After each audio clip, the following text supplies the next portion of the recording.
Hello friends, कैसे हैं आप सब। उम्मीद करते हैं आप सब अच्छे होंगे। आज इस वीडियो में हम लोग देखने वाले हैं हिंदी साहित्य के इतिहास में जो अपभ्रंश साहित्य है उसके बारे में हम लोग देखने वाले हैं। इसके पहले की सारी वीडियो इस चैनल पर हिंदी साहित्य का इतिहास के नाम के प्लेलिस्ट में पड़ी हुई है। यदि आप पिछली वीडियो नहीं देखे हैं तो आप उसे अवश्य देखें। तो इस वीडियो में हम लोग पढ़ने वाले हैं जो अपभ्रंश साहित्य है उसके प्रमुख रचनाकार और उनकी रचनाएं। तो जो महत्वपूर्ण रचनाकार हैं और उनकी जो महत्वपूर्ण रचनाएं हैं उसके बारे में हम लोग डिटेल में इस वीडियो में देखेंगे। तो आइए सर्वप्रथम शुरू करते हैं। हम लोग देखते हैं सबसे पहले आज स्वयंभू देव को। तो देखिए, जो स्वयंभू देव हैं इनके अगर समय की बात करेंगे तो इनका समय है 8वीं शताब्दी, जो कि रामकुमार वर्मा ने माना है और ये सर्वमान्य है। यदि बात करेंगे डॉक्टर नगेंद्र के अनुसार तो उन्होंने इसका समय 783 ईस्वी के आसपास माना है। और यदि हम इसमें राउत संस्कृतायन का मत देखेंगे तो उन्होंने इनका समय विक्रम संवत 847 के आसपास माना है। इनके पिता के नाम की बात करेंगे तो स्वयंभू जो देव हैं उनके पिता का नाम है मारुति देव और इनके माता का नाम है पद्मिनी। इनकी भाषा जो है वो अपभ्रंश है। इनके बारे में एक तथ्य और है कि इनका 2 विवाह हुआ था। इनके पुत्र का नाम त्रिभुवन था, यानी जो स्वयंभू देव हैं इनके 2 विवाह हुए थे और इनके जो पुत्र हैं उनका नाम है त्रिभुवन।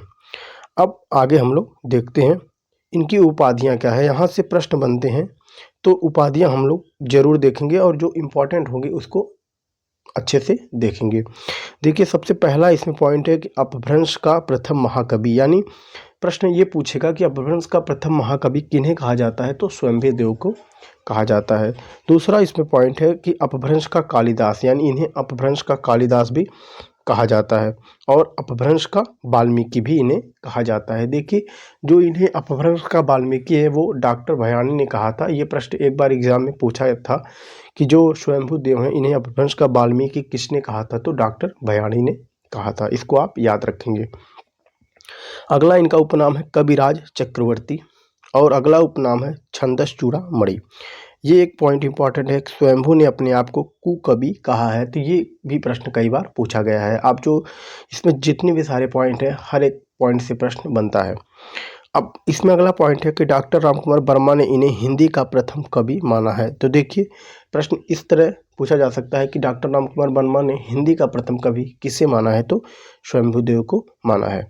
अब हम लोग आगे देखेंगे। अब आगे देखिए इनकी जो रचनाएं हैं, जो प्रमुख रचनाएं, इसमें 5 इनकी प्रमुख रचनाएं हैं, जिसमें पहला है पौम चरु, यानी जिसे हम पद्म चरित्र के नाम से भी जानते हैं। दूसरी रचना है ऋट्ठनेमि चरु। जो ऋट्ठनेमि चरु है इसे अरिष्टनेमि चरित या हरिवंश पुराण के नाम से भी जाना जाता है। तीसरी रचना इनकी है स्वयंभू चरु। पांचवी रचना है पंचमी चरु और जो ये 5वीं रचना है ये है व्याकरण। तो ये 5 इनकी रचनाएं हैं। अब आगे हम लोग जो इनकी जो रचनाएं हैं, जो इम्पोर्टेंट रचना है उसके बारे में हम लोग देखेंगे। तो देखिए, ये जो जो पौम चरु है ये इनकी काफ़ी प्रसिद्ध रचना है। तो इसके बारे में यदि इसके काव्य रूप की बात करेंगे तो ये जो है प्रबंधात्मक महाकाव्य है और इसकी भाषा जो है वो अपभ्रंश है। कथानक इसमें क्या है, यानी इसका वर्ण विषय क्या है तो इसमें राम कथा का चित्रण है।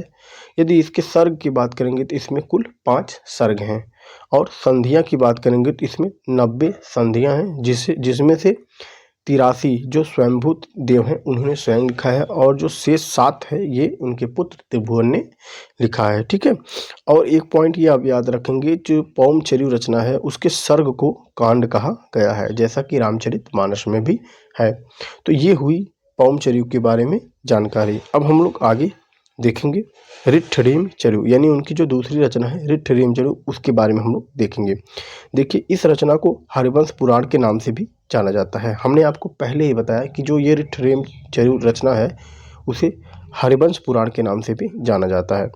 अगला पॉइंट इसमें है कि यह प्रबंधात्मक महाकाव्य है और अगला पॉइंट है कि इसमें 4 सर्ग एवं 112 संधियां हैं, यानी इसमें सर्ग कितने हैं 4 और संधियां पूछेगा तो 112 संधि है। अगली रचना इनकी है स्वयंभू छंद। प्राकृत एवं अपभ्रंश छंदों की इसमें क्या है विवेचना है, यानी जो स्वयंभू छंद है इसमें प्राकृतिक एवं अपभ्रंश छंदों की क्या है विवेचना है। अब हम लोग आगे देखेंगे। अगली इनकी रचना है पंचमी चरु। इसमें जो है नाव कुमार है उनके चरित्र का क्या है वर्णन है। और जो अंतिम रचना इनकी व्याकरण है वो जो है प्राकृत एवं अपभ्रंश भाषाओं का व्याकरण है। तो ये रहे शंभुदेव, इनके बारे में समस्त जानकारी और उनकी रचनाओं के भी बारे में पूरी जानकारी। अब हम लोग आगे देखेंगे हेमचंद्र को। जो हेमचंद्र हैं इनसे भी कई बार प्रश्न बना है, तो हेमचंद्र को भी हम लोग पूरी डिटेल में देखेंगे, जो इनकी प्रमुख रचना है और इनके बारे में जो विशेष तथ्य एग्जाम में पूछे जाते हैं। तो सर्वप्रथम हम लोग जानेंगे इनका मूल नाम। तो इनका मूल नाम था चंगदेव, यानी जो हेमचंद्र है उनका मूल नाम था चंगदेव। समय की बात करेंगे तो इनका समय है 12वीं शताब्दी। अगला पॉइंट इसमें है कि इन्हें अपभ्रंश का एवं प्राकृतिक भाषाओं का पाणिनि कहा जाता है। ये काफ़ी इंपॉर्टेंट पॉइंट है। अपभ्रंश एवं प्राकृतिक भाषाओं का पाणिनि किसे कहा जाता है, तो हेमचंद्र को कहा जाता है।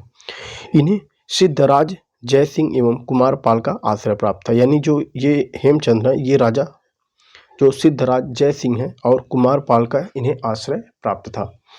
रचनाओं की बात करेंगे तो इनकी रचना देखिए, सबसे इम्पोर्टेंट रचना इनकी है सिद्ध हेमचंद्र शब्दानुशासन, कुमारपाल चरित, योग शास्त्र, छंदानुशासन और प्राकृत व्याकरण। तो ये इनकी प्रमुख रचना है।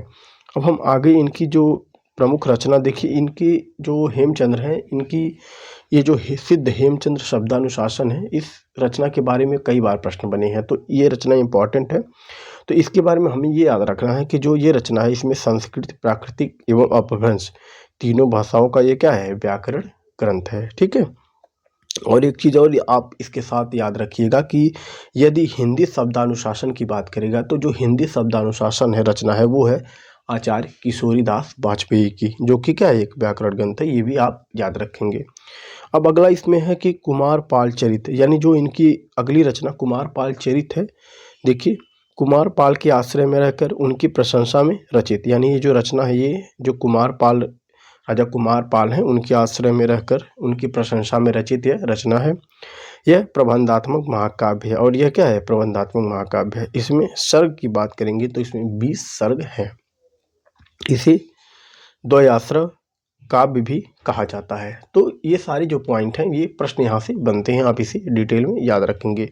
जो देखिए, जो कुमारपाल चलित है इसमें एक इसकी चर्चित पंक्ति भी थी कि भला हुआ जू मारिया बहिड़ी हमारा कंतु, लज्जो तू वह सियहू जे भग्या घर एंतु। यानी इसमें यह कहा गया था कि भला हुआ जो मारिया बहनी हमारा कंतु, यानी वो इसमें जो युद्ध के बारे में था कि यदि जो उसका जो कहता है कि जो नायिका जो कहती है कि मेरा पति जो है वो मतलब युद्ध की भूमि में मारा गया, वो सही है, अगर वो घर भाग कर आता तो वो और क्या होता है, बुरा होता। तो इस तरह की जो पंक्तियां इसमें कही गई थी। अब हम लोग आगे देखेंगे पुष्यदंत को। जो पुष्यदंत है यहाँ से भी प्रश्न बना है। देखिए, पुष्यदंत के समय की बात करेंगे तो इनका समय है 10वीं शताब्दी। उपनाम जो इनका है अभिमान मेरु, ये स्वयं को कहे हैं पुष्यदंत अभिमान मेरु। इन्हें अपभ्रंश का वेद व्यास, भाखा की जड़ एवं अपभ्रंश का भवभूति के नाम से भी जाना जाता है। रचनाओं की बात करेंगे तो इनकी रचना है 63 महापुरुष, गुणालंकारु, जस हर चर्यु, अणय कुमार चर्यु और कोश ग्रंथ, इनकी ये प्रमुख रचना है। अब हम लोग आगे देखेंगे। देखिए, अगले रचनाकार हैं मेरुतंग। जो मेरुतंग हैं इनकी जो रचना एक है प्रबंध चिंतामणि, उसके बारे में कई बार प्रश्न बने हैं, तो उस रचना के बारे में हम लोग देखेंगे। तो देखिए, जो इनकी रचना प्रबंध चिंतामणि है उसके रचना काल की बात करेंगे तो विक्रम संवत 1361 इसका क्या है, रचना काल है। इसकी प्रमुख भाषा क्या है, संस्कृत है। इसमें अपभ्रंश के शब्दों का भी पर्याप्त प्रयोग हुआ है, यानी जो ये रचना है इसमें अपभ्रंश के भी शब्द मिलते हैं। अगला पॉइंट इसमें है कि इसमें सिद्धराज जयसिंह, कुमारपाल एवं हेमचंद्र के चरित्र का वर्णन है। अब आगे हम लोग देखेंगे धनपाल को। देखिए, जो धनपाल हैं इनकी जो रचना है भविष्यत कहा, जिसे भविष्यत कथा के नाम से भी जाना जाता है, जिसका समय है 10वीं शताब्दी।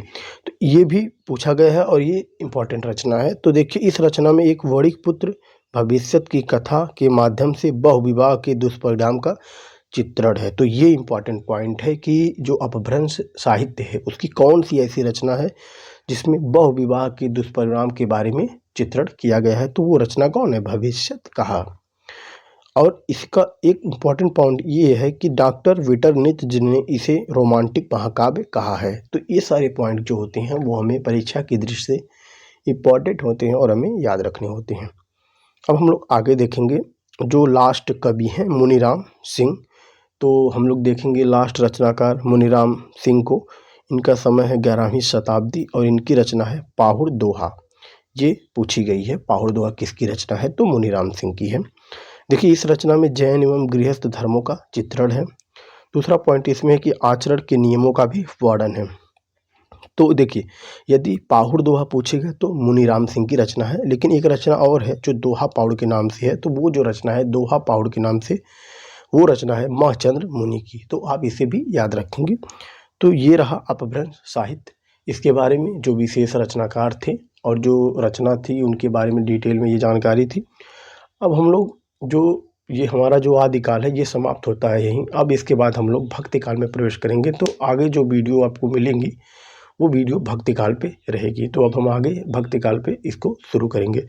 तो वीडियो अगर आपको अच्छी लगी हो तो वीडियो को लाइक करें, चैनल पे नए हैं तो चैनल को सब्सक्राइब करें। मिलते हैं किसी नेक्स्ट वीडियो में। धन्यवाद।